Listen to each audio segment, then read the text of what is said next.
SEP Fanfic Readings presents 5 Days by RavieSnake.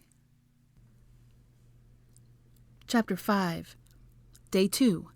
Afternoon. Gah! Draco lifted his head and shook it. What's the matter? Hermione asked in alarm, lifting her head as well. Rain's finally here, he said, scrunching up his cheek where the water had landed on him. A raindrop just hit me. They both looked up and then quickly bowed their heads when they were lightly sprinkled on with the beginnings of the shower. Oh, Hermione groaned at the feel of the cold moisture. This is going to be miserable. We're already miserable, Draco said before sticking out his tongue to try and catch one of the sparsely falling drops on it. But at least we won't be thirsty anymore, he added after pulling his tongue back and licking his lips. This isn't enough to quench a thirst, though, she said after briefly sticking out her own tongue. It's just enough to be annoying. Draco tilted his face upward and squinted into the dark gray clouds high above, just as they decided to open up. You were saying? He shouted, blinking the water furiously from his eyes as they were suddenly deluged upon. Hermione grimaced as the water pelted them hard, but Draco simply turned his face up again and opened his mouth wide. He gulped down a large mouthful of rain. Oh, fuck yeah, he gasped satisfactorily, opening up for more. Hermione watched him drink greedily for a moment, and then opened her own mouth and tried to tilt her head back to get a good angle to collect the falling water. The stone leads just behind her neck, however, prevented her from leaning it far back enough to get any substantial amount of rain into her mouth. I can't get my head back far enough, she said frantically, trying to twist her neck in any direction she could. I can tilt it down, but not back. Damn it, she cursed with a whimper. She jutted out her chin and spit her tongue out as far as it would go to try and gather a drink, but ended up spluttering and choking out what she managed to collect as the speeding, fat raindrops hit the flattened muscle and splattered haphazardly to send water shooting up her nose and down her windpipe. Hermione stifled her coughing to squint at Draco through the steady sheet of rain. He was looking at her with wide eyes, his cheeks puffed out, mouth obviously filled with water. What? She asked in a panicky voice. Draco mumbled, humming at her again, and she made a desperate whining sound. Malfoy, I can't understand you with a mouthful of water. Draco rolled his eyes and swallowed the large gulp. I said, take some from me. Hermione gaped at him. What? Out of your mouth? Yeah, he answered, already turning his head up again to collect more. He lowered his face with another mouthful to see her still staring at him in disbelief. He sounded, stretching his neck toward her and nodding his head slightly to gesture that she should come forward to meet him. She still didn't move, and he rolled his eyes again and swallowed. Damn it, Granger, he said. You're wasting time that you could be drinking. We have no idea how long this will last. But, she started, and he furrowed his brow at her. Would you prefer to try and lick enough off my neck? Hermione pulled an appalled face at that suggestion, and Draco snorted at her. I thought so, he said, before starting to collect more rainwater. A few seconds later, his cheeks were filled again, and he leaned forward. Hermione hesitated a moment, her eyes on his pursed lips, but finally brought her face forward. She pressed her lips to his, and he carefully opened them slightly to allow the water to flow to her. Hermione's eyes shuddered closed at the feel of the life-giving liquid wetting her parched throat as she swallowed. She quickly opened them again when Draco pulled back and opened his mouth to the sky for more. He offered her the newest mouthful. She quickly leaned in and drank from him again. She moaned appreciatively as she gulped down the larger amount he gave her. Draco smirked at her when he released his mouth from hers. That was kind of hot, he said tauntingly, smacking his lips. Asshole, she said, scrunching her nose in distaste. Draco merely smirked wider before gathering more rain and swallowing it down. He gave her a nasty grin through the torrent. Care for more? Hermione scowled at him, and Draco shrugged and then helped himself to another drink. And then another. He asked, offering her another mouthful after a third of his own. Hermione stared at him and then his mouth, looking very much at war with herself. Draco's one brow ticked up in quiet amusement as he watched her face clearly shift with emotions of her inner conflict. He said, after a moment with a shrug that suggested he was about to give up on her and keep drinking for himself. Wait, Hermione said just as he went to swallow. She said nothing else, but simply leaned her face toward him. Draco slowly closed the tiny distance and very deliberately set his lips to hers as they made eye contact. Gray eyes and brown eyes locked in a silent war, barely blinking despite the rain dripping from their lashes as the water passed from one to the other. When the last of the mouthful was transferred, neither moved. It was Draco that pulled away first. He licked his bottom lip once, and then without a word tipped his head back for more rain. Hermione cast a pensive glare to his shoulder as she waited for him to take his drink, and then refill with an for her attention. They took turns drinking then, their eyes carefully averted from each other until Hermione finally shook her head. I can't do any more, she said, turning her face away from him. Draco watched her rest her cheek against the slick stone wall and then close her eyes. He traveled his own eyes around the crevice. It's too bad no one will be out in this rain, he said, tossing his head slightly, flinging his soaked fringe from his forehead. Why? Hermione asked.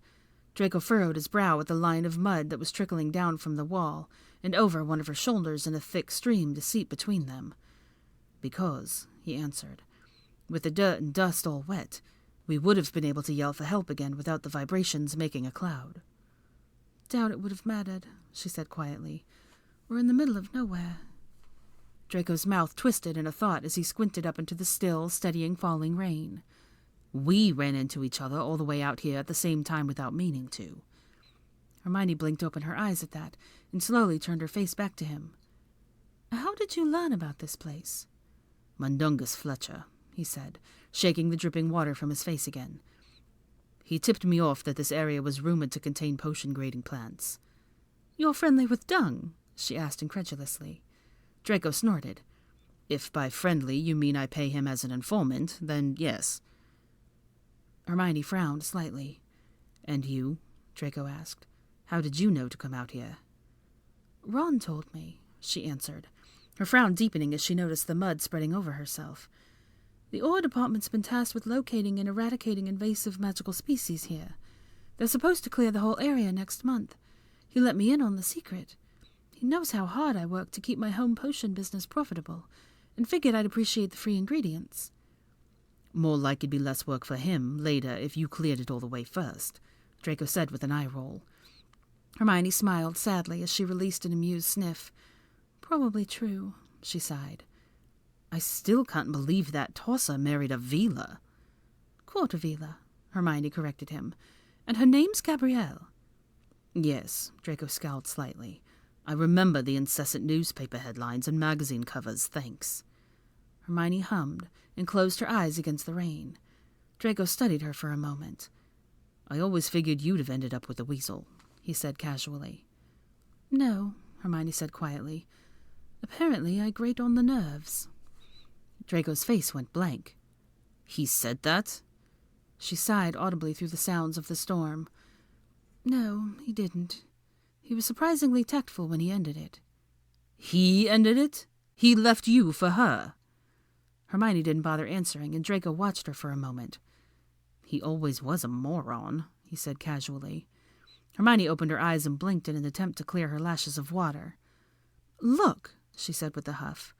If you're trying to provoke me into some woe is me because my boyfriend dumped me 2 years ago for another woman confession to try and make me feel small, don't bother.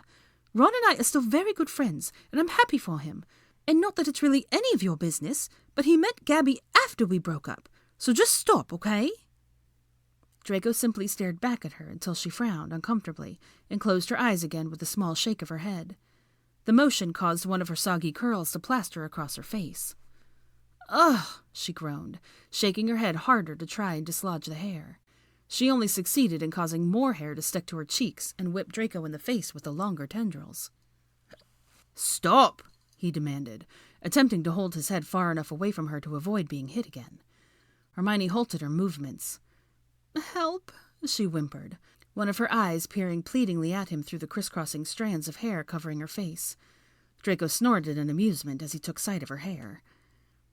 I told you that hair's a menace, he said smugly. Hermione made a whining noise as she crinkled her nose under her hair. Could you please stop being awful for just one moment and help me? She begged. Draco smirked, flicking his own short fringe off his forehead effortlessly again. Oh, I'm awful, am I? He said. Well, you are always right. I must be awful. Much too awful to help you. I'm sorry I said you were awful, Hermione interrupted desperately. Just, please, Malfoy, this feels horrible. He grinned at her sorry state for another few moments and then sighed. Come here, he relented, tilting his face to her. Hermione brought her head forward at once, and then held still as Draco used his nose to nudge and push her hair off of her face. This is impossible, he griped, as individual strands stubbornly resisted his movements and remained stuck to her cheeks. Why do you have to have so much blasted hair? Hermione didn't respond and simply kept still, her only movement being her eyes occasionally blinking away the rain that accumulated on her lids. It took several minutes before the last of her unruly wet mane was successfully pushed aside. Thank you, Hermione breathed in genuine relief when Draco finally pulled up. He looked her over and made a humming sound. What? Hermione asked as he continued to scrutinize her head and face. You know, he said in an admiring tone, with your hair like this, you all wet, you really look like shit. Hermione gaped at him for a moment, and then let a small grin take over her mouth. She made a point of giving him an equally assessing once-over. The rain was causing the dirt that had settled into his hair to streak down his forehead in little brown rivulets and made his pale skin accentuated the tired bags under his eyes. Yeah, she laughed. You do too. Draco grinned right back and echoed her amusement. What started as quiet laughter from both of them quickly erupted into full-blown guffaws as they stared at one another, each looking like a drowned rat as the rain kept on. Their laughter reverberated with a strange timbre as it joined the sounds of the storm, but filled the space around them as they smiled in the rain.